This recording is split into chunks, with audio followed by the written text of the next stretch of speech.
Donc on va attendre un peu que les derniers arrivent.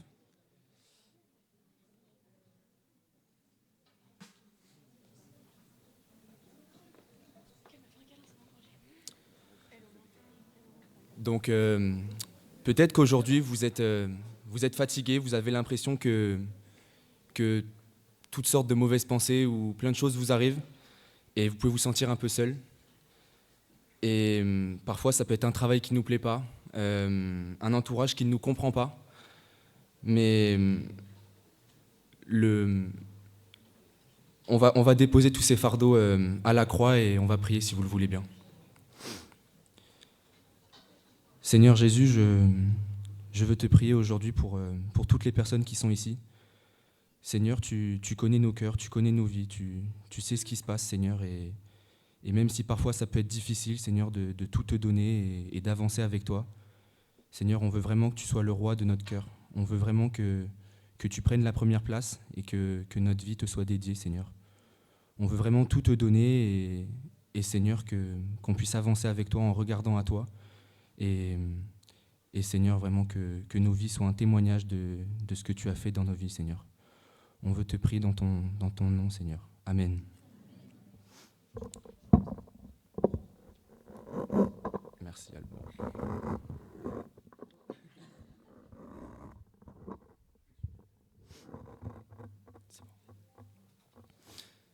Donc bien souvent, Dieu permet les épreuves pour nous rendre plus forts. Donc ces épreuves ne sont jamais une fin en soi, mais elles servent à tester l'authenticité et la sincérité de notre foi. Lors d'une épreuve, il faut toujours s'en remettre à Dieu, et même si on ne voit pas d'issue possible, ce problème ne sera jamais une fatalité. Nous devons être certains que le seul qui connaît la solution, c'est Dieu. Nous, on a beau faire tout ce qu'on veut, bien souvent on n'y arrivera pas. Et même si on veut abandonner, il faut savoir que notre Dieu, lui, il n'a pas dit son dernier mot. Alors, tous ces fardeaux, tout ce qui nous éloigne de lui, donnons-lui chaque jour, en fait. Chaque jour, il ne faut pas hésiter à s'abaisser et à vraiment tout remettre, tout ce qu'on a, au pied de la croix. Donc, on va lire dans le psaume 94, les versets 14, puis les versets 18 et 19. L'Éternel ne délaisse pas son peuple, il n'abandonne pas son héritage. Quand je dis mon pied est en train de glisser, ta bonté éternelle me sert d'appui. Quand mon cœur est agité par une foule de pensées, tes consolations me rendent la joie. Il faut savoir que l'Éternel ne se réjouit pas de nous voir dans une épreuve, nous voir galérer, mais bien au contraire, il nous donne sa paix et avant tout, il nous apporte sa consolation. Alors en effet, il n'y a pas de solution magique, si ce n'est qu'avoir la foi, se confier à Jésus et tout lui donner.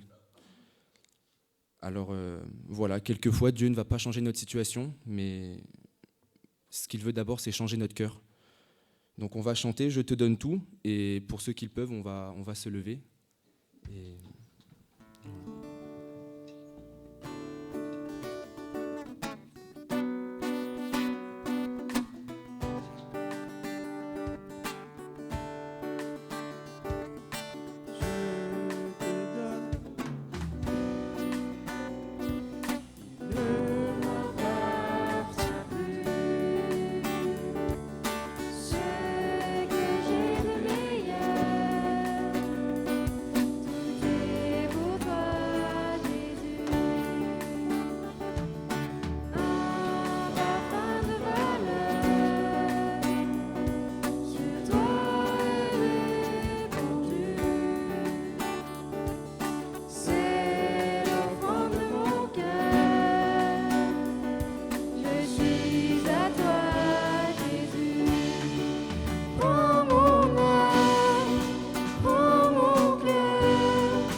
On peut s'asseoir.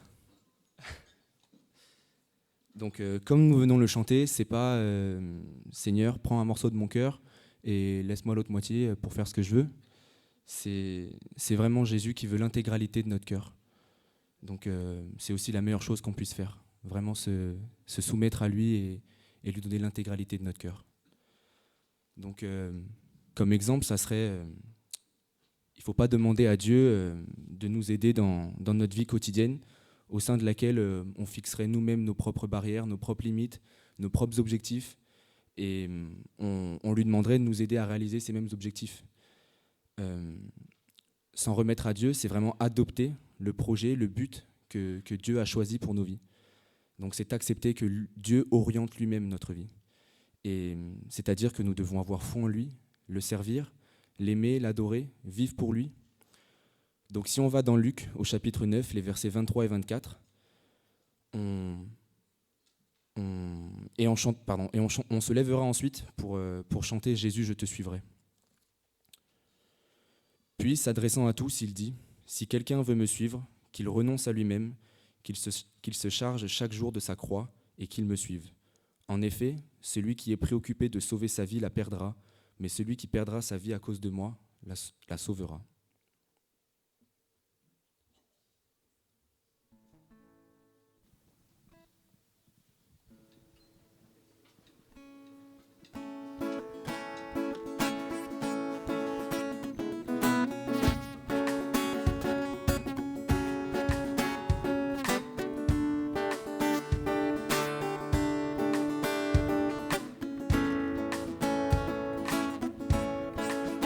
Quand la joie, quand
vous asseoir. Donc rien n'est plus beau que d'appartenir à Jésus. C'est celui qui s'est donné pour nous, qui a payé le prix. Nous avons besoin de lui dans tous les aspects de nos vies. Alors oui, parfois ça peut être difficile, nous devons prendre des décisions difficiles, mais si Dieu est sur le trône de nos cœurs, alors on remarque que toutes ces choses ne sont que passagères. Si on lit dans 2 Corinthiens au chapitre 4, les versets 16 à 18, « Voilà pourquoi nous ne perdons pas courage. Et même si notre être extérieur se détériore peu à peu, intérieurement, nous sommes renouvelés de jour en jour. En effet, nos détresses présentes sont passagères et légères par rapport au point insurpassable de gloire éternelle qu'elles nous préparent. Et nous ne portons pas attention sur les choses visibles, mais sur les réalités encore invisibles, car les réalités visibles ne durent qu'un temps, mais les invisibles demeurent éternellement. » Donc maintenant, on peut se lever encore une fois, désolé, pour chanter « Je te chanterai gloire ».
Donc comme on l'a lu et comme on l'a chanté, Dieu nous promet que nos afflictions présentes ne sont rien comparées à la gloire qui nous attend dans le ciel. Alors exprimons-lui toute notre reconnaissance par des prières courtes et audibles, afin que tout le monde puisse entendre, et je terminerai moi-même par une prière. Après ce moment, je laisserai la place à Kim qui nous partagera un poème. On veut vraiment prier pour toutes ces personnes qui passent à travers tout type d'épreuves. Seigneur, on prie que tu renouvelles leur force. Seigneur, que tu affermisses leur foi et que tu les gardes près de toi, Seigneur. Toi seul sais ce qui se passe dans nos cœurs, dans nos pensées, Seigneur. Et, et vraiment, on prie que tu accompagnes chaque personne qui souffre.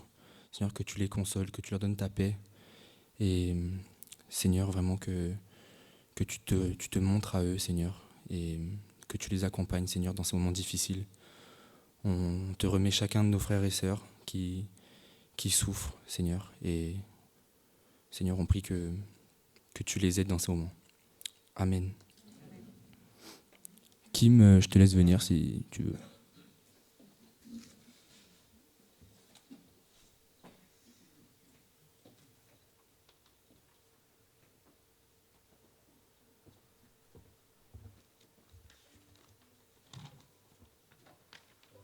Bonjour à tous, me revoilà devant vous, ça fait 1 an, c'est toujours aussi impressionnant.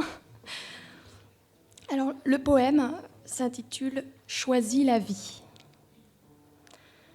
Dans un monde qui nous offre toujours plus de choix, il est difficile de s'orienter au milieu de toutes ces voies. Entre la télévision et les réseaux, grande est l'influence. On suit la foule, on suit la mode en pensant trouver un sens. En espérant se faire aimer, ne pas être jugé ou rejeté, on court à droite à gauche dans l'espoir de s'intégrer. Sans être trop différent pour ne pas faire fuir les gens, on marche dans les pas des grands, on suit le mouvement. Jusqu'au jour où l'on se rend compte que tout est terne. Métro, boulot, dodo, voilà ce qu'est notre vie moderne. On la voulait avec du goût, on la découvre sans saveur. Arrive le dégoût de cette monotonie pleine de pâleur. Et si je te parlais de Christ ? C'est lui que j'ai choisi de suivre, car c'est lui qui me délivre et qui m'offre la joie de vivre. Il éclaire mes nuits, met des couleurs là où c'est gris, me redonne de l'éclat quand mon cœur est flétri. Et toi, que choisis-tu ? Tu as sûrement plein de questions, peut-être que tu hésites, tu te demandes pour quelle raison. Sache que Jésus aussi s'est retrouvé à faire des choix, notamment celui de mourir sur la croix pour toi. Il a subi les coups de fouet pour chacun de tes péchés, les clous qui le sacrifiaient afin de te libérer du passé. S'il a vécu l'humiliation, la honte, les rires ou le rejet, c'est pour que tu puisses avoir une présence sur qui compter. Toute cette torture, ce châtiment injuste, cette souffrance, il l'a supporté dans le but de te délivrer de ton errance. On l'a traité en criminel alors qu'il était innocent, pour t'apporter l'espérance que ton âme attendait tant. Et sa résurrection fut la preuve de sa victoire sur la mort. De sa victoire sur nos drames, il nous rend plus forts. Lui seul peut guérir nos cicatrices, même les plus profondes. Tu n'as aucune crainte à avoir, car sa grâce surabonde. Ne cherche plus ta place sur un chemin de faux semblants. Approche-toi de lui et vois, sur terre il n'y a rien d'équivalent. À ses côtés, il te réserve une place, une qui est spéciale, où tu seras aimé d'un amour qui est bien loin d'être banal. Viens vers Jésus. De son sang précieux, il a payé le prix. Son corps fut brisé par le tourment que l'on méritait. Et par sa résurrection, il souhaite t'offrir l'éternité. Tu n'as rien à perdre, alors afin que tu vives, choisis la vie.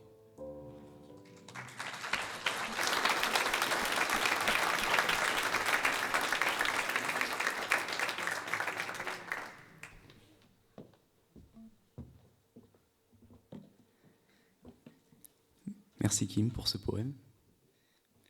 Merci Seigneur de nous avoir rappelé au travers de ce poème que on a des choix à faire et que celui-ci est particulier, que Jésus il en a fait un qui est assez spécial et qu'on a du mal à comprendre.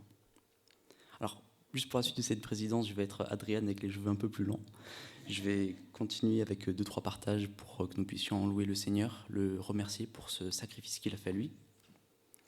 Et c'est vrai qu'on a tous des choix à faire. Ce choix de suivre Jésus, c'est celui que je vous invite à faire et que nous faisons beaucoup d'entre nous ici tous déjà. Il y a tellement de raisons pour lesquelles ce choix, c'est le meilleur. Celui avec lequel, chaque matin quand je me lève, je suis heureux de dire que j'ai choisi de suivre Christ. Il y a des raisons Il y a tellement de raisons. Et j'aimerais juste rappeler que l'on prenne ensemble le psaume 146 pour que nous puissions nous rappeler de la grandeur de notre Dieu, de tout ce qu'il peut faire pour nous.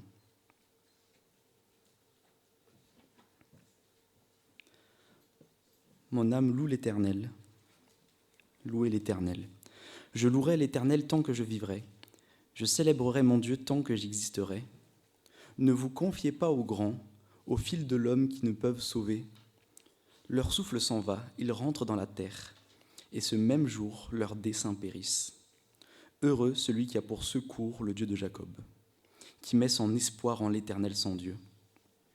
Il a fait les cieux et la terre, la mer et tout ce qui s'y trouve. Il garde la fidélité à toujours. Il fait droit aux opprimés, il donne du pain aux affamés. L'Éternel délivre les captifs. L'Éternel ouvre les yeux des aveugles. L'Éternel redresse ceux qui sont courbés. L'Éternel aime les justes. L'Éternel protège les étrangers.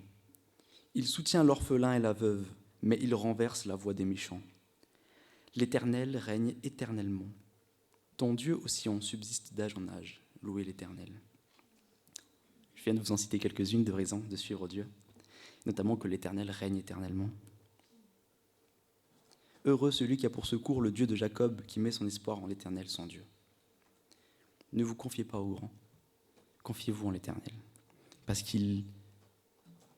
quand on l'appelle, quand on est assez humble pour le suivre, pour reconnaître que Jésus est venu sur cette croix, il tend sa main pour nous sauver. Alors je vous invite à chanter avec moi, à vous lever pour chanter Jour de joie, que nous puissions chanter cette victoire que Dieu nous donne chaque jour.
Vous pouvez vous asseoir. Je crois que je vais garder la baguette avec moi.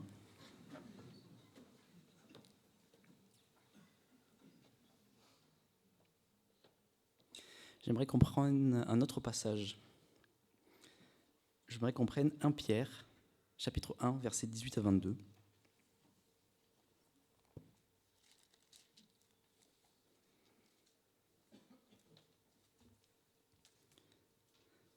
Sachant que ce n'est pas par des choses périssables, par de l'argent ou de l'or que vous avez été rachetés de la vaine manière de vivre que vous aviez hérité de vos pères, mais par le sang précieux de Christ, comme d'un agneau sans défaut et sans tache, prédestiné avant la fondation du monde et manifesté à la fin des temps à cause de vous, qui par lui croyez en Dieu, lequel l'a ressuscité des morts et lui a donné la gloire, en sorte que votre foi et votre espérance reposent sur Dieu. Ayant purifié vos âmes en obéissant à la vérité par l'Esprit, pour avoir un amour fraternel sincère, aimez-vous ardemment les uns les autres de tout votre cœur.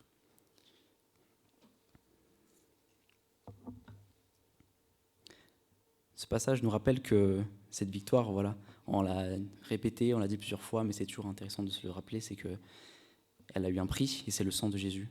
Et c'est ce sang qui nous purifie aux yeux de Dieu. Parce que ce choix que nous avons de faire tous les jours, il arrive parfois qu'on on se détourne un peu des commandements de Dieu, qu'on soit attiré par les choses de ce monde. Il y a une chose que je veux dire un peu pour moi, pour d'autres jeunes, c'est rappeler que on n'est pas tenté que quand on est jeune. Il y a cette idée un peu là. Il me semble que les moins jeunes me le confirmeront, mais la tentation, ça ne s'arrête pas à 18, à 20, 22, 25 ans, et que c'est un choix de tous les jours. Mais que nous pouvons nous attacher à cette espérance que Jésus nous a rachetés par son sang, par son sacrifice à la croix. Et c'est vraiment une preuve d'amour incroyable. C'est vraiment une preuve d'amour incroyable qu'il nous ait purifiés alors que nous n'étions pas dignes de ça, qu'il nous ait rachetés à ce prix très fort. Alors j'aimerais inviter tout le groupe de jeunes pour que nous puissions chanter à la gloire de Dieu, chanter, proclamer que nous avons maintenant un cœur pur grâce à ce sang. Je vous invite à rester assis. Si vous connaissez ce chant, chantez-le avec nous. Sinon, méditez sur les paroles que nous voulons chanter pour la gloire de Dieu.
Grâce à toi, Jésus, mon cœur est pur. Et ça, nous voulons nous en rappeler au travers notamment de la Sainte Seine, du partage de ce pain et de ce vin qui représentent tellement de choses, qui est une preuve, qui est un rappel de cet amour dont Jésus a fait preuve sur cette croix, qui est un rappel de ce sacrifice, qui est un rappel de son corps, de sa chair, de son sang. Et nous voulons nous en rappeler. Donc je vais inviter tous mes frères qui ont été désignés pour distribuer le pain et le vin à venir ici avec moi pour que nous puissions le faire. Et tous ceux qui ont accepté Jésus en tant que Seigneur, en tant que Sauveur, et qui en ont témoigné publiquement par les eaux du baptême, à se lever pour en faciliter la distribution.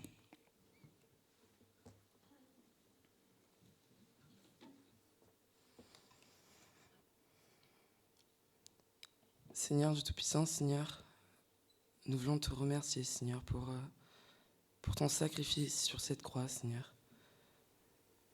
Que ferions-nous, Seigneur, sans ton corps meurtri, Seigneur, ta chair brisée, Seigneur, pour nous, Seigneur. Seigneur, en prenant ce pain, Seigneur, nous voulons nous rappeler de toi, Seigneur, nous rappeler de l'étendue de ton amour par ton sacrifice, Seigneur. Nous voulons nous rappeler, Seigneur, de toutes les souffrances que tu as endurées, Seigneur, pour nous, Seigneur. Que, Seigneur, vraiment, Seigneur, nos cœurs soient tournés vers toi, Seigneur. Et qu'en mangeant ce pain, Seigneur, nous puissions exprimer toute notre reconnaissance, Seigneur, pour toi. Que vraiment, Seigneur, nos cœurs soient disposés à prendre ce pain, Seigneur. Nous te remercions, Seigneur, et nous t'en sommes infiniment reconnaissants, Seigneur, pour ce pain, Seigneur, qui symbolise, Seigneur, ta chair, Seigneur, ta chair sur cette croix qui est le symbole de notre liberté, Seigneur, le symbole de notre foi. Amen. Prenons le pain.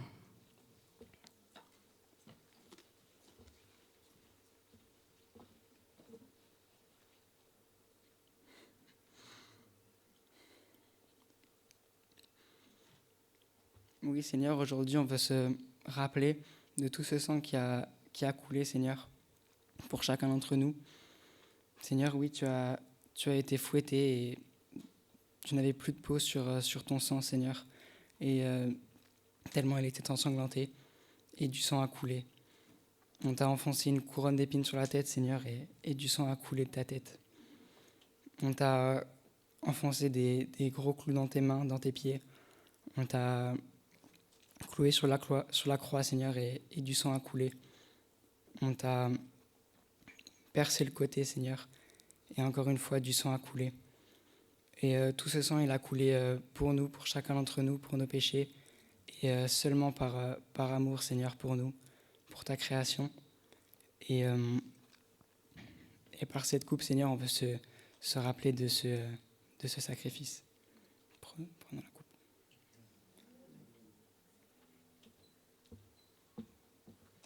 Pendant que nous ramassons les coupes, je vous invite à tous lever pour chanter un chant, Torrent d'amour, pour nous rappeler de cet amour de Jésus.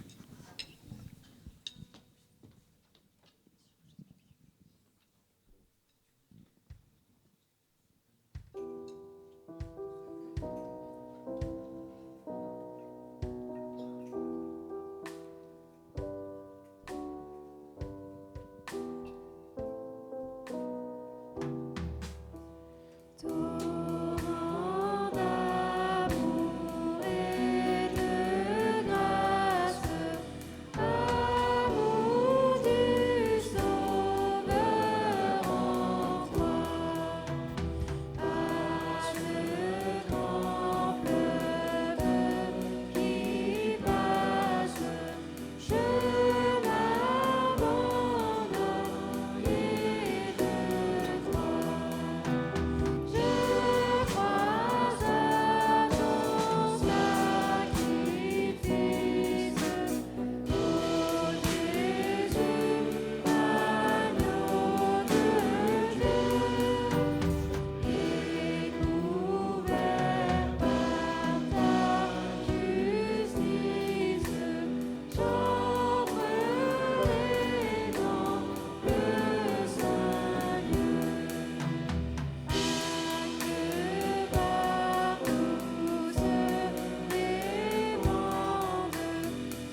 Bon, on n'a pas fini.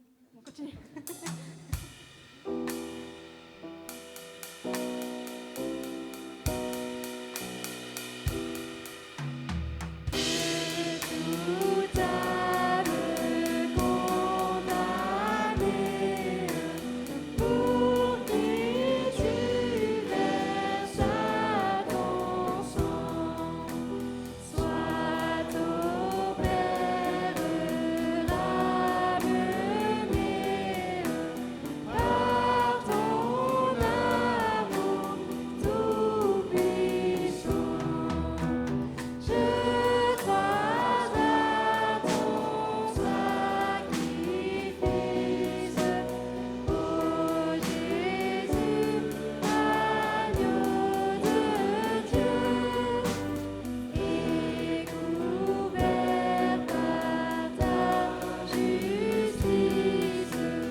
Vous pouvez vous asseoir. Je vais juste prier pour introduire le cœur de cette matinée, le partage de notre frère Boris. Donc j'aimerais prier pour introduire ces moments.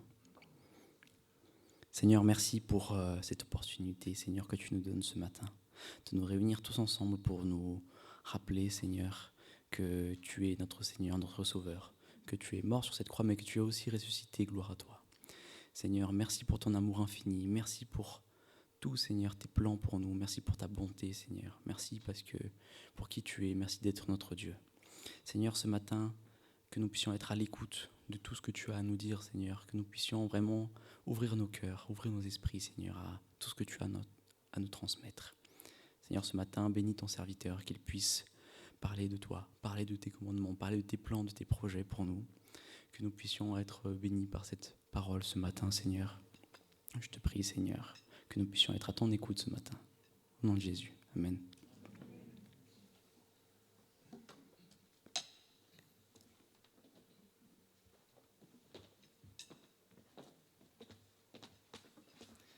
Bonjour à tous. Alors merci Bruno, merci toute l'équipe. C'est vrai que c'est impressionnant d'ici, mais Dieu est grand. Alors comme Adriane nous l'a dit tout à l'heure, la vie chrétienne, c'est pas un long fleuve tranquille. Bien au contraire, et le Seigneur nous l'a annoncé, on traverse des épreuves, des persécutions, des souffrances. Et même notre frère Georges nous l'a partagé la semaine dernière, ça fait partie de sa volonté, de son plan, révélé dans la parole.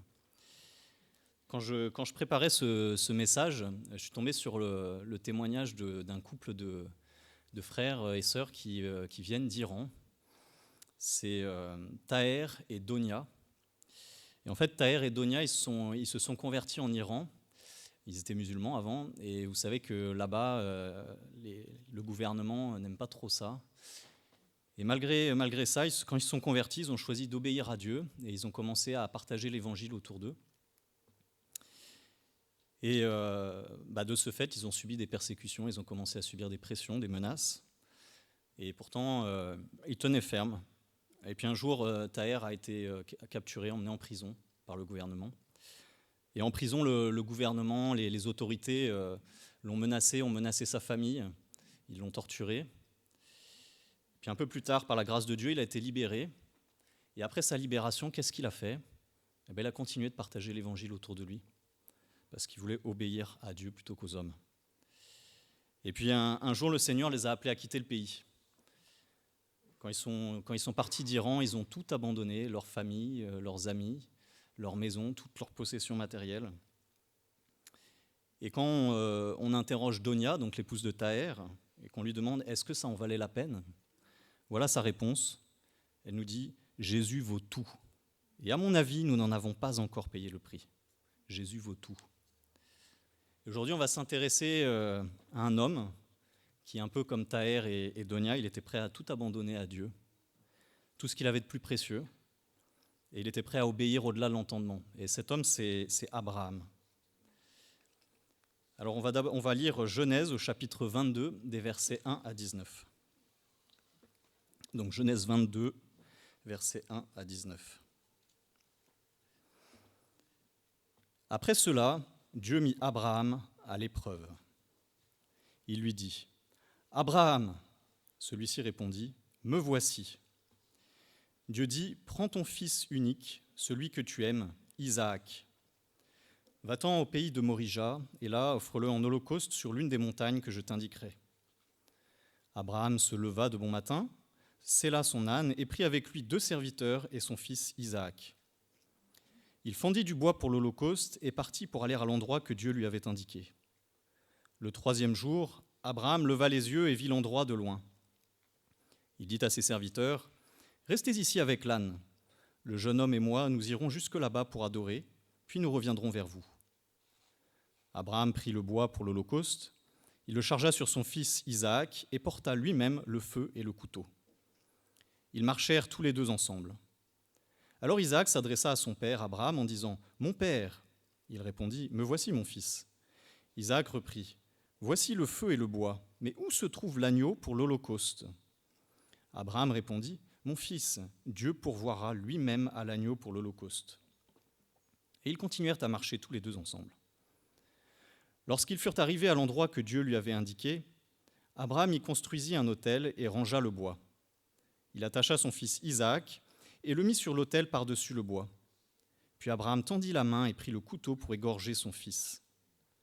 Alors l'ange de l'Éternel l'appela depuis le ciel et dit : « Abraham, Abraham !»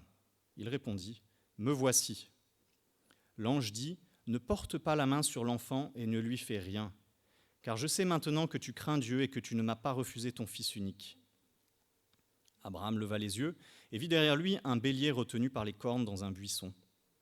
Il alla prendre le bélier et l'offrit en holocauste à la place de son fils. Abraham donna à cet endroit le nom de Yahvé-Jiré. C'est pourquoi l'on dit aujourd'hui : à la montagne de l'Éternel, il sera pourvu. L'ange de l'Éternel appela une 2e fois Abraham depuis le ciel. Il dit : Je le jure par moi-même, déclaration de l'Éternel, parce que tu as fait cela et que tu n'as pas refusé ton fils unique, je te bénirai et je multiplierai ta descendance.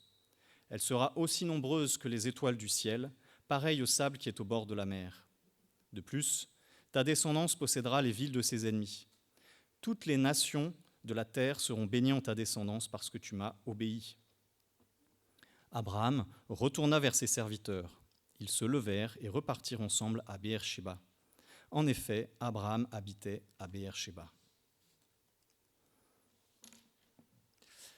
Alors, lors de la toute première lecture de ce texte, ça peut arriver parfois qu'on entende des réactions un peu d'incompréhension ou des réactions choquées. Personnellement, je ne suis pas encore parent, mais je pense que juste imaginer l'idée que Dieu puisse demander d'aller égorger son propre enfant, c'est quelque chose d'horrible, je pense. Et ce qui est étrange, c'est que la Bible, ailleurs, elle nous dit que Dieu il déteste les sacrifices humains. Par exemple, si on lit Deutéronome chapitre 12, verset 31, dans la version Semeur, je lis : « Non, vous n'agirez pas ainsi envers l'Éternel votre Dieu, car ces gens faisaient pour leurs dieux, donc les dieux païens, toutes sortes de choses que l'Éternel a en abomination et qu'il déteste. Ils allaient même jusqu'à brûler leurs fils et leurs filles en sacrifice à leurs dieux. » Du coup, on peut se demander, mais pourquoi est-ce que Dieu il met Abraham ainsi à l'épreuve ? Puis on sait que Dieu il est juste, qui ne change pas, et que la Bible elle se contredit pas. Donc on va essayer de creuser le texte et essayer de comprendre un petit peu ce qu'il y a là derrière. Mais simplement, avant d'aller plus loin, j'aimerais quand même qu'on prenne un petit peu de recul et qu'on se rappelle que Dieu, il ne nous doit rien. Il ne nous doit rien parce qu'il est Dieu, il est souverain sur toute chose, il n'a pas de compte à nous rendre. C'est le Créateur et nous, on est la créature. On est né dans le péché, on est rebelle par nature, et avant notre conversion, la mort, c'était même ce qu'on méritait. Aucun de nous méritait de vivre. Abraham, Isaac, toute l'humanité. Et donc j'aimerais qu'on garde ça à l'esprit tout au long de ce message. Ayant précisé cela, on va étudier ce texte en quatre parties, 4 points. Et le premier point, il sera lié au contexte de notre texte. Le premier point, c'est que la foi d'Abraham, dans ce passage, elle s'appuie sur la puissance et sur la fidélité du Dieu qu'il connaît. En fait, à ce moment, en Genèse 22, Abraham, il a déjà parcouru pas mal de chemin avec Dieu. On sait que Dieu l'a appelé en Genèse chapitre 12. On sait qu'en Genèse chapitre 15, la foi d'Abraham, elle a été attestée par Dieu lui-même, qui a dit en Genèse 15, verset 6, Abraham eut confiance en l'Éternel qui le lui compta comme justice. Et puis on sait aussi que Dieu il a établi une alliance avec Abraham, et que cette alliance elle est assortie d'une promesse, et cette promesse elle inclut un héritier, une descendance nombreuse à travers sa femme Sarah. Durant son parcours, on sait aussi que Abraham, il a trébuché quand même à de nombreuses reprises. Sa foi, elle s'est montrée des fois très vacillante. Et on pensera par exemple à l'épisode où Abraham il s'est uni avec sa servante Agar, la servante de sa femme, avec laquelle il a eu un fils, malgré la promesse divine qu'il aurait une descendance à travers Sarah. Et puis Abraham, il a aussi été témoin de la puissance de Dieu et de sa sainteté écrasante à Sodome et Gomorrhe, où il a vu les villes de Sodome et Gomorrhe rasées par la puissance de Dieu et par sa sainteté. Et puis si on se rapproche encore un petit peu de notre texte, on peut prendre Genèse chapitre 21, versets 1 à 5. L'Éternel se souvint de ce qu'il avait dit à Sarah. Et l'Éternel accomplit pour Sarah ce qu'il avait promis. Sarah devint enceinte, et elle enfanta un fils à Abraham, dans sa vieillesse, au temps fixé dont Dieu lui avait parlé. Abraham donna le nom d'Isaac au fils qui lui était né, que Sarah lui avait enfanté. Abraham circoncit son fils Isaac, âgé de 8 jours, comme Dieu le lui avait ordonné. Abraham était âgé de 100 ans à la naissance d'Isaac, son fils. Donc là, on voit que Dieu il a honoré sa promesse, il a démontré sa fidélité à Abraham, sa puissance, et au temps qu'il avait fixé. Et dans ce même chapitre 21, au verset 12, Dieu il a rappelé à Abraham que la suite de la promesse, c'était donc cette descendance nombreuse, elle passait par son fils Isaac. Il lui dit, c'est par Isaac qu'une descendance te sera assurée. Dans tout cet épisode, Paul il dira dans l'Épître aux Romains qu'Abraham il a espéré contre toute espérance, et il n'a pas faibli dans la foi, mais qu'au contraire, il a rendu gloire à Dieu. Donc on voit que cette foi d'Abraham, elle a cheminé, elle s'est fortifiée avec le temps. Et quand on reprend notre passage au chapitre 22, on se rend compte que la demande du Seigneur, elle va à l'encontre de cette promesse du chapitre précédent. Donc Genèse 22, verset 2, Dieu il dit « Prends ton fils unique, celui que tu aimes, Isaac », donc celui par lequel passe la promesse. « Va-t'en au pays de Morija, et là, offre-le en holocauste sur l'une des montagnes que je t'indiquerai. » Et donc, quand on regarde ce passage, on voit aussi qu'Abraham, il obéit rapidement, il n'y a pas d'hésitation. Au verset 3, on voit même qu'il part tôt le matin, il obéit promptement. Et je pense que ça nous démontre la solidité de sa foi. Et comme on l'a vu, cette foi, elle a cheminé. Abraham, il a été témoin de la puissance de Dieu, de sa fidélité. Il a une confiance totale en Dieu, pas aveugle, pas une confiance aveugle, mais totale. Et on le voit bien au verset 5, quand il dit au serviteur « Nous reviendrons vers vous ». Au verset 8, où il dit « Dieu pourvoira lui-même ». Et puis au verset 10, où on voit Abraham qui est prêt à aller jusqu'au bout, qui a le couteau en main. Et en fait, pour éclairer ça, on peut prendre la lettre aux Hébreux, chapitre 11, versets 17 à 19. Donc Hébreux 11, 17 à 19. C'est par la foi qu'Abraham a offert Isaac, par la foi, lorsqu'il a été mis à l'épreuve. Oui, il a offert son fils unique en sacrifice, bien qu'il ait reçu les promesses et que Dieu lui ait dit « C'est par Isaac qu'une descendance te sera assurée ». Il pensait que Dieu était capable même de le ressusciter des morts. Il pensait que Dieu était capable de le ressusciter des morts. C'est pourquoi il a retrouvé son fils par une sorte de résurrection. Je trouve le passage assez clair en fait. La foi d'Abraham, elle connaît Dieu. Elle s'appuie sur le Dieu qui peut ressusciter des morts. Et nous, aujourd'hui, est-ce qu'on croit que Dieu il peut ressusciter les morts ? Oui, parce que Christ est ressuscité. Donc, sur ce premier point, on a vu que Dieu il s'est révélé progressivement à Abraham, qu'Abraham a appris à cheminer avec lui. Et nous aussi, Dieu il se révèle à nous à travers la Bible, à travers sa parole, à travers son œuvre dans nos vies. Donc comme Abraham, notre foi éprouvée, elle doit s'appuyer sur le Dieu qui est tout-puissant et qui est fidèle à ses promesses. Plus on apprend à connaître Dieu, plus on marche avec lui, plus notre foi elle est solide, elle est confiante. Et ça m'amène à mon deuxième point. Mon deuxième point, c'est qu'à travers la mise à l'épreuve de notre foi, Dieu conduit celle-ci, donc notre foi, à la perfection. Donc, mettons-nous en route. Comme on vient de le voir, donc c'est Dieu lui-même le moteur de la foi.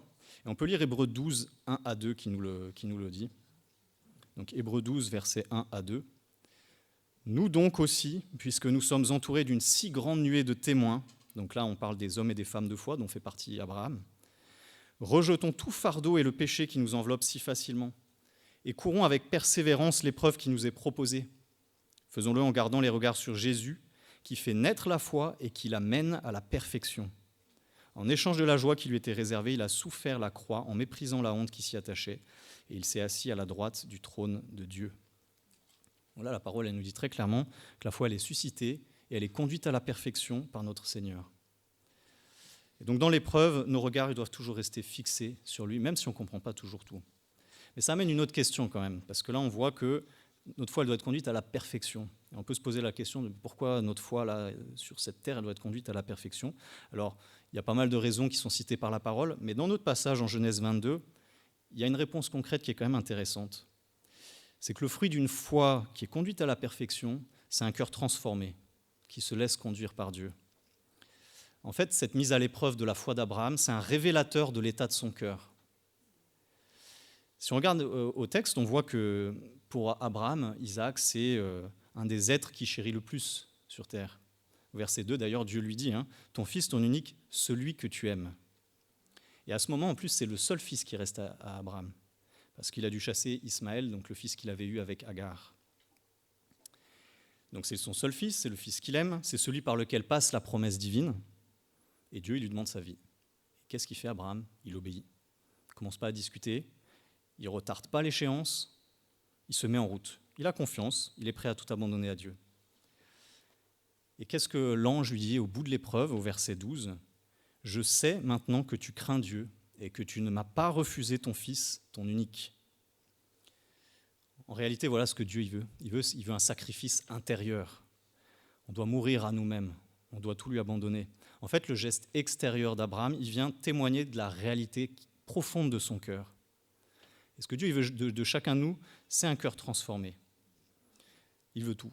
En fait, si on se rappelle du premier commandement, en Deutéronome 6, verset 5, c'est « Tu aimeras l'Éternel ton Dieu de tout ton cœur, de toute ton âme et de toute ta force. » Dieu veut la première place. En Matthieu 10, 37, il y a un verset qui dit « Celui qui aime son père, sa mère, son fils ou sa fille plus que moi n'est pas digne de moi. » Et c'est Jésus qui parle. Du coup, ça nous amène à nous questionner. Est-ce que Dieu a vraiment la première place dans nos vies ? Est-ce qu'on est prêt à tout lui abandonner ? Est-ce qu'on l'aime à ce point-là ? Est-ce qu'on est prêt à chanter véritablement « Oui, prends tout, Seigneur », comme dans ce cantique bien connu ? Si demain, Dieu il vient nous éprouver, il vient éprouver notre foi comme Abraham, est-ce qu'on pourra dire « Seigneur, me voici. J'ai confiance à ton appel, je me mets en route.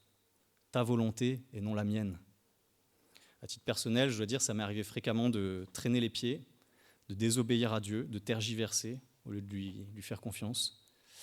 Et en plus, généralement, quand on fait ça, ça ne nous épargne pas la souffrance. Au contraire, c'est même pire. C'est vrai que quand Dieu nous appelle à avancer au milieu de la tempête, c'est contre-intuitif.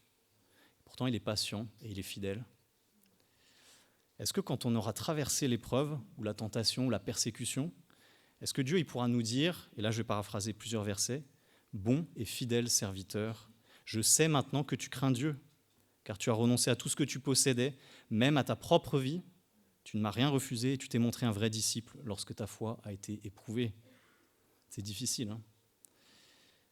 Comme Abraham, pour se mettre en route au milieu de l'épreuve, on doit s'appuyer sur Dieu, parce que Dieu est fidèle. Et au sommet de la montagne de Morija, il le démontre. L'ange est bien intervenu. Et au verset 13, Abraham, qu'est-ce qu'il a eu à faire ? Il a juste eu à lever les yeux. Et Dieu avait pourvu au travers du bélier. Et nous aussi, quand on s'approche de Dieu, qu'est-ce qu'on a à faire ? On a juste à lever les yeux vers la croix. Lever les yeux vers notre Seigneur Jésus-Christ, qui était crucifié sur le bois à notre place, pour nous délivrer de la mort et du péché. Et en fait, ce bélier, c'est un peu une préfiguration du grand amour qui est manifesté à la croix. Parce que notre Dieu, il fait grâce et il pourvoit, même au cœur de l'épreuve. Et ce sera mon troisième point. Mon troisième point, c'est que la victoire de la foi dans l'épreuve, c'est parce qu'elle arrive parce que le Dieu de grâce pourvoit. Au verset 11, donc l'ange appelle, et il interrompt Abraham dans son geste, Donc on voit que c'est l'intervention divine qui met un terme à l'épreuve au moment qu'il a décidé, dans les conditions qu'il a fixées. Puis l'ange, il donne un ordre à Abraham, il lui dit de ne pas s'en prendre à Isaac au verset 12, il fait grâce. Abraham n'aura pas à égorger son propre fils. Et la raison, elle est annoncée, je sais maintenant que tu crains Dieu. Alors, bien entendu, Dieu, il savait déjà ce qu'il y avait dans le cœur d'Abraham. Mais cette obéissance totale d'Abraham, elle vient témoigner de sa foi devant Dieu, devant les hommes, et elle vient démontrer le bien fondé de la confiance absolue qu'il a en Dieu. Parce qu'il a eu confiance, son fils vivra. Et Abraham, qui avait dit au début du chapitre « Me voici », pour cet appel dans l'épreuve, à nouveau il écoute l'appel de Dieu et il dit « Me voici ». Ça nous montre qu'Abraham, il laisse Dieu agir en toutes choses, y compris quand Dieu fait grâce. Et c'est aussi une leçon pour nous de ne pas être sourds aux grâces de Dieu. Et quand il nous appelle pour nous faire grâce, sachons dire « Me voici » et accepter ce qu'il nous donne. Et comme il l'avait annoncé à ses serviteurs au verset 5, où il avait dit « Nous reviendrons », et bien au verset 19, Abraham il retourne vers ses serviteurs, ils se levèrent et ils repartirent ensemble à Beer-Sheba. Et je voudrais aussi appuyer sur un point, faire une petite parenthèse. Toute cette histoire nous rappelle que notre propre salut en Christ, c'est une grâce. Comme Isaac, en vérité, on méritait tous de mourir, comme je l'ai dit tout à l'heure. Et tout comme Isaac, il a été sauvé de la mort par la grâce de Dieu, on est sauvé de la colère de Dieu par grâce, au moyen de la foi. Quand on place notre confiance en Christ et en son œuvre, c'est là qu'on a la vie. Donc c'est Dieu qui a le dernier mot sur l'épreuve. Et il a le dernier mot à tel point qu'au verset 14, Abraham, il nomme le lieu où ces événements se sont produits, Yahvé Jiré, et c'est une expression qui veut dire « l'Éternel pourvoira ». Alors, Abraham, il a montré la réalité de sa foi par son acte extérieur, mais c'est bien Dieu qui a fait grâce. C'est bien Dieu qui a pourvu au sacrifice à travers le bélier. Et ce, afin que la victoire dans l'épreuve, elle soit complète. Et plus encore que simplement pourvoir, Dieu va plus loin, il bénit. En fait, la conséquence de cette victoire dans l'épreuve, c'est un renouvellement de la promesse divine que Dieu avait fait auparavant. Et il fait même un serment. Au verset 18, il dit « Toutes les nations de la terre seront bénies en ta descendance parce que tu m'as obéi. » Donc la descendance d'Abraham, elle va bénir les nations. Donc aujourd'hui, nous, on sait qu'il s'agit de Jésus-Christ, du Messie d'Israël, qui va venir à travers cette descendance et par qui le salut va être adressé à toutes les nations. Et donc, en fait, cette histoire nous montre qu'il fallait que l'Isaac terrestre, en quelque sorte, soit épargné pour que vienne Jésus-Christ, l'Isaac céleste, qui, lui, ne serait pas épargné. Donc, par la grâce de Dieu, l'obéissance d'Abraham, elle est récompensée, elle porte des fruits précieux dont on goûte les bénédictions encore aujourd'hui. Alors nous, vous allez me dire, on n'est pas Abraham, mais c'est vrai. Mais notre foi, elle est de même nature pourtant. Et aujourd'hui, on est au bénéfice de la bénédiction d'Abraham. Et donc, c'est bien de se rappeler que l'obéissance et la persévérance d'une foi sincère, elles peuvent avoir un impact et une résonance sur de nombreuses générations et même jusque dans l'éternité. Mettons donc en perspective l'épreuve présente avec la récompense céleste. Et comme Abraham, appuyons-nous sur Dieu qui est fidèle et qui pourvoit.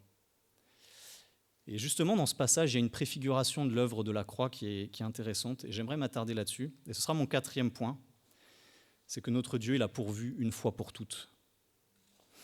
Alors, on va avancer un petit peu... Alors non, d'abord, pardon. J'aimerais juste rappeler une petite chose, c'est que dans ce passage, on a vu que Dieu il a demandé à Abraham d'offrir Isaac en holocauste. Alors, l'holocauste, c'est une pratique qui existait déjà avant Abraham. Il y a eu Abel, il y a eu Noé. Et en fait, c'est une pratique qui consistait à sacrifier un animal qui était ensuite brûlé sur un autel. Et cette pratique, elle a été codifiée ensuite à l'époque de Moïse, dans le Lévitique. On peut lire au chapitre 1, verset 4, la raison de ce sacrifice, où il est dit, donc la personne qui offre l'animal en sacrifice, posera sa main sur la tête de l'holocauste, qui sera agréé de l'Éternel pour lui servir d'expiation. En effet, comme on est tous des êtres humains pécheurs, on a tous un cœur mauvais, on ne peut pas s'approcher comme ça du Dieu très saint. Dieu est juste, il est glorieux, et pour être dans sa présence et l'adorer, on ne peut pas s'approcher avec ce péché qui est en horreur à l'Éternel. La Bible elle nous dit bien que le salaire du péché, c'est la mort. Et donc il faut qu'il y ait quelqu'un qui paye, que la justice soit faite, et le mal doit être expié. La colère de Dieu elle doit être détournée. Donc si on reprend un petit peu notre texte, donc il y a Dieu qui demande à Abraham de sacrifier son fils en holocauste, sauf qu'on sait que dans l'Ancien Testament, les sacrifices ils devaient être répétés, ils étaient imparfaits, ils couvraient en quelque sorte le péché, et c'était juste une image, une annonce de ce qui allait être opéré lors de la venue de Jésus-Christ. Donc Abraham, qui est lui-même pécheur impur, il se rend sur la montagne de Morija pour offrir à Dieu ce qu'il a de plus précieux, son fils Isaac, qui est lui-même pécheur et impur, pour expier ses péchés et adorer Dieu. Il y a quelque chose qui ne colle pas. Tout au plus, s'il était allé jusqu'au bout, Isaac serait mort, il aurait pu adorer cette fois-là, mais comme les sacrifices du Lévitique, ça ne changerait pas grand-chose au final. La séparation entre Dieu et l'homme, elle subsiste. Et effectivement, d'ailleurs, on l'a vu, l'ange de l'Éternel a interrompu Abraham, et c'est Dieu qui a pourvu au sacrifice. Et donc on doit se rappeler ceci, c'est que Dieu seul peut pourvoir pour le salut de nos vies pécheresses, pour qu'on puisse s'approcher de lui. Ce n'est pas des œuvres, des sacrifices humains. Dieu il regarde à la réalité de nos cœurs et il pourvoit au salut par pure grâce. Alors maintenant, ce qu'on va faire, c'est qu'on va avancer un petit peu dans le temps. On va rester dans la même région. Avant, il y avait une petite localité, probablement dans cette zone, au temps d'Abraham. Morija, c'est là où plus tard, il y a eu le temple construit par Salomon. Et on va avancer encore jusqu'à l'époque romaine. À l'époque romaine, Ponce Pilate est gouverneur de Judée. Cette petite localité à proximité, c'est devenu une très grande ville, c'est Jérusalem. Et il se passe quelque chose hors des murailles. Là aussi, ça se passe sur une colline. Ce n'est pas la même colline, c'est le mont du crâne, Golgotha. Et comme Abraham et Isaac ont marché ensemble durant 3 jours, là on a Dieu le Père qui marche avec son fils Jésus-Christ après 3 ans de ministère terrestre. Et comme Isaac a porté le bois de l'autel, Jésus porte le bois de la croix. Mais contrairement à Isaac, il porte aussi un autre fardeau qui pèse d'un poids extrême. Ce fardeau, c'est nos péchés. Et comme Abraham portait le feu et le couteau, Dieu le Père, il porte le feu et les clous de sa colère. Comme dans notre texte où Abraham, il attache Isaac sur l'autel et Isaac se laisse faire, le texte ne nous dit pas qu'il s'est débattu. Dieu le Père, il attache le Fils sur la croix et le Fils, il ne résiste pas. Au contraire, il s'offre volontairement. Sauf qu'au moment venu, cette fois, il n'y a pas l'intervention d'un ange pour retenir le coup. Au moment venu, le Père, il frappe de toute la force de sa juste et sainte colère. Il abandonne son Fils au feu de l'épreuve et de la souffrance la plus terrible de l'univers. Avant d'expirer, le Seigneur, il dit « Tout est accompli ». C'est la valeur de la rançon pour nos péchés. C'est le coût le plus élevé de l'univers. Voilà l'épreuve la plus terrible, le plus grand drame de l'histoire. Et pourtant, mes amis, c'est aussi la bonne nouvelle. C'est la bonne nouvelle de l'Évangile. Dieu l'a pourvu une fois pour toutes, en la personne de son propre Fils. Sacrifice parfait, un sacrifice définitif. Dans notre passage en Genèse 22, au verset 16, on a lu « Tu ne m'as pas refusé ton Fils, ton unique ». Et vous connaissez sans doute ce passage bien connu de Jean 3,16, où il nous est dit « En effet, Dieu a tant aimé le monde qu'il a donné son Fils unique, afin que quiconque croit en lui ne périsse pas, mais ait la vie éternelle. » Par amour, Dieu ne nous a pas refusé ce qu'il avait de plus précieux, son Fils, Jésus, qui, contrairement à Isaac, était sans tache, sans défaut, sans péché. Dans notre passage, si Isaac il est revenu en quelque sorte symboliquement à la vie, puisque le geste a été retenu, et Dieu a pourvu avec le bélier, Christ, lui, il est vraiment ressuscité d'entre les morts. La victoire, elle est remportée. Le Père, il a accepté ce sacrifice parfait. Il a ressuscité le Fils qui avait obéi en toutes choses et qui siège maintenant à sa droite.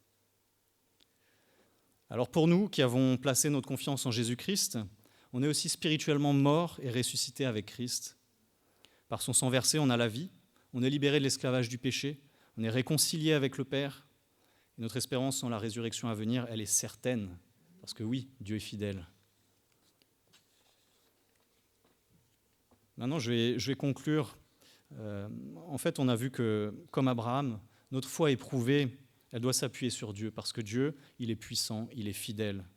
Et donc, on doit apprendre à le connaître, à connaître cette fidélité. C'est lui qui nous conduit, c'est lui qui conduit notre foi sur le chemin de la perfection. Et il nous demande juste de nous mettre en route. Et surtout, il pourvoit à la victoire de notre foi. Il nous a démontré sa fidélité une fois pour toutes en pourvoyant pour notre salut à Golgotha. Alors si aujourd'hui tu n'as pas encore placé ta confiance dans le Dieu très saint, ou si ta foi elle vacille dans l'épreuve, rappelle-toi d'Abraham. qui par la foi est monté à la montagne de Morija, devant Dieu. Et là, au bout de son épreuve, sa foi s'appuyant sur Dieu, elle a été récompensée. Dieu a pourvu. Nous aussi, on n'a rien d'autre à faire que de nous approcher du Seigneur, au pied de la croix, tout lui abandonner. Car il nous est dit, à la montagne de l'Éternel, il sera pourvu. Alors d'un cœur sincère, regardons à Jésus. Disons-lui, Seigneur, je crois, viens au secours de mon incrédulité. Et notre Dieu, il est fidèle et il répondra à cette prière. Et on sera fortifié au point d'avoir une part glorieuse aux souffrances de notre Seigneur Jésus-Christ. Et pour finir, il ne faut pas qu'on oublie que si le combat de la foi, il est parfois très très rude, il ne repose pas sur nos épaules. Il repose sur les épaules du Seigneur. Alors persévérons pour pouvoir dire comme l'apôtre Paul en 2 Timothée chapitre 4 versets 6 à 8, 2 Timothée 4, 6 à 8. Pour ma part, en effet, je suis déjà comme sacrifié. Et le moment de mon départ approche. J'ai combattu le bon combat, j'ai terminé la course, j'ai gardé la foi. Désormais, la couronne de justice m'est réservée. Le Seigneur, le juste juge, me la remettra ce jour-là, et non seulement à moi, mais aussi à tous ceux qui auront attendu avec amour sa venue. Inclinons-nous dans la prière. Ô Dieu, toi qui es notre Père, nous te louons de ce que tu as pourvu en tout temps pour tes enfants. Nous voulons te prier d'appeler à toi ceux qui n'ont pas encore placé leur confiance en toi. Et on te demande pas de nous préserver des épreuves, mais bien plutôt de conduire notre foi à la perfection, afin que nous puissions regarder à toi seul et à la croix. Car nos épreuves, tu les connais. Tu as foulé cette terre par amour pour nous. Seigneur, tu as été éprouvé, tu as souffert à l'extrême. Tu as vaincu la mort et le péché qui nous asservissaient. Alors on veut tout déposer à tes pieds et que nos vies te soient entièrement consacrées, Seigneur. Au milieu de l'épreuve, notre espérance, elle est certaine. Oui, un jour, on verra ta gloire, Seigneur. Un jour, tu essuieras toute larme de nos yeux. Et alors notre joie, elle sera complète et notre salut il sera parfait. Gloire te soit rendue, Seigneur. Amen. Pour finir, je vous propose d'entonner le cantique « Entre tes mains, j'abandonne » et on peut se lever.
Amen. Merci Seigneur pour ce culte, pour ce qu'il fait dans la vie de tous ces jeunes. Et vraiment, on peut être reconnaissant de voir tout ce qui a été fait, préparé et réalisé. Merci Seigneur pour ça. Merci Seigneur aussi pour le message, cet appel vraiment à tout donner à notre Seigneur. Alors moi, je viens juste pour les annonces.